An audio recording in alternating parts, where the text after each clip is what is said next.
नमस्कार दोस्तों। चलिए आज बिजनेस स्टडीज का एक बहुत ही जरूरी और सच कहूं तो काफी दिलचस्प चैप्टर समझते हैं। एक बिजनेस की सामाजिक जिम्मेदारी यानी सोशल रिस्पॉन्सिबिलिटी ऑफ बिजनेस। तो शुरुआत एक बड़े सवाल से करते हैं। सोचिए जरा, एक बिजनेस का असली काम क्या है? क्या सिर्फ प्रॉफिट बनाना या उससे भी कहीं ज्यादा कुछ और? तो ये रहा आज का हमारा रोड मैप। हम इसे एक रिपल इफेक्ट की तरह समझेंगे। मतलब कंपनी के कोर्स से शुरू करके उसका असर बाहर समाज तक कैसे फैलता है।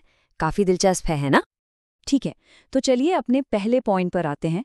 आखिर ये सोशल रिस्पॉन्सिबिलिटी है क्या चीज? Let's break it down. देखिए, बिल्कुल सीधी भाषा में एक बिजनेस के दो काम हैं। पहला, प्रॉफिट कमाना, जो कि जरूरी है, और दूसरा, समाज और पर्यावरण के प्रति अपनी जिम्मेदारी निभाना। सोच लीजिए, ये एक ही सिक्के के दो पहलू हैं। अब सवाल उठता है, भाई जिम्मेदार होना क्यों जरूरी है? पहला कारण तो बड़ा सीधा है। बिजनेस समाज से अलग थोड़ी है। उसे रिसोर्सेज, वर्कर्स, कस्टमर्स सब कुछ तो समाज से ही मिलता है। तो ये एक टू वे स्ट्रीट है ना? एक और पॉइंट है, जब कंपनियां खुद ही जिम्मेदार हो जाती हैं ना, तो सरकार को भी ज्यादा सख्त नियम कानून नहीं बनाने पड़ते। इसका फायदा, बिजनेस को काम करने की आज़ादी मिलती है, लेस इंटरफेरेंस। और तीसरा कारण, लॉन्ग टर्म फायदा। देखिए, जो कंपनी समाज के लिए अच्छा करती है, लोग उस पर भरोसा करते हैं, और भरोसे से बनती है loyalty. Best example, Tata group. उनका नाम ही भरोसे का दूसरा नाम है, और यही उनकी सफलता का राज है।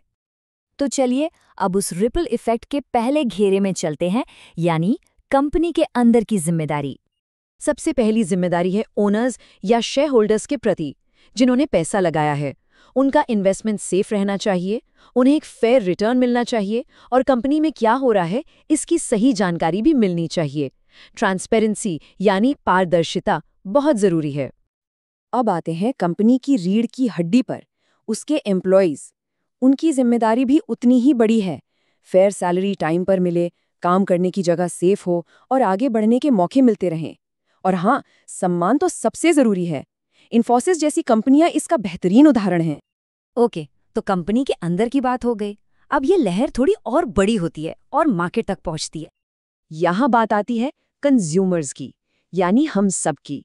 हमें क्या चाहिए? सही दाम पर अच्छी क्वालिटी का प्रोडक्ट, कोई झूठे विज्ञापन ना हो। और अमूल, उनका टेस्ट ऑफ इंडिया सिर्फ एक टैगलाइन नहीं, एक भरोसा है। और मार्केट में एक और इम्पॉर्टेंट प्लेयर है सप्लायर, जो कंपनी को रॉ मटेरियल देते हैं। उनके साथ भी फेयर डील होनी चाहिए, टाइम पर पेमेंट, अच्छे रिश्ते। ये एक पार्टनरशिप की तरह है। मारुति सुजुकी इसका एक क्लासिक एग्जाम्पल है कि कैसे सप्लायर्स के साथ मिलकर आगे बढ़ा जाता है। अब आते हैं सबसे बड़े दायरे पर, बिजनेस का असर पूरी सोसाइटी, सरकार और हमारे प्लैनेट पर। एक अच्छा कॉर्पोरेट सिटीजन होने का क्या मतलब है? आसान है, अपने टैक्स ईमानदारी से भरना, देश के कानून को फॉलो करना, एनवायरनमेंट का ख्याल रखना और अपने आसपास की कम्युनिटी के लिए कुछ करना, जैसे स्कूल या अस्पताल बनवाना। टाटा स्टील ने जमशेदपुर में जो किया है वो इसकी मिसाल है। और इसी में एक सबसे जरूरी चीज आती है, एनवायरनमेंट प्रोटेक्शन। हम इसे नजरअंदाज नहीं कर सकते, क्योंकि फैक्ट्रीज और बिजनेस का सीधा असर हमारे नेचर पर पड़ता है। देखिए, प्रदूषण कई तरह का होता है। फैक्ट्री के धुएं से वायु प्रदूषण, केमिकल वेस्ट से जल प्रदूषण, इंडस्ट्रियल कचरे से भूमि प्रदूषण और मशीनों के शोर से नॉइज पोल्यूशन। ये सब असली समस्याएं हैं। लेकिन अच्छी खबर ये है कि इसका समाधान है। बिजनेस बहुत कुछ कर सकते हैं। इको फ्रेंडली टेक्नोलॉजी इस्तेमाल कर सकते हैं, वेस्ट को रिसाइकिल कर सकते हैं और ग्रीन एक्टिविटीज जैसे पेड़ लगाने में हिस्सा ले सकते हैं। आजकल तो इको मार्क वाले प्रोडक्ट्स भी देखने को मिलते हैं। तो सवाल ये है कि इन सब अच्छे फैसलों के पीछे की गाइडिंग फोर्स क्या है? वो क्या चीज है जो कंपनी को सही राह दिखाती है? यहाँ आता है हमारा आखिरी और सबसे जरूरी concept, business ethics. Business ethics का सीधा सा मतलब है सही और गलत की समझ, और सिर्फ समझ नहीं, हमेशा सही काम करने का कमिटमेंट। पैसा कमाना है, लेकिन ईमानदारी से। इस एग्जाम्पल को देखिए। एक तरफ 50 रुपए की दवा 100 में बेचना, ये अनएथिकल है। दूसरी तरफ उसे फेयर प्राइस पर बेचना, ये एथिकल है। एथिक्स सिर्फ किताबों में नहीं, एक्शन में दिखती है। लेकिन एथिक्स को कंपनी में लागू कैसे करें?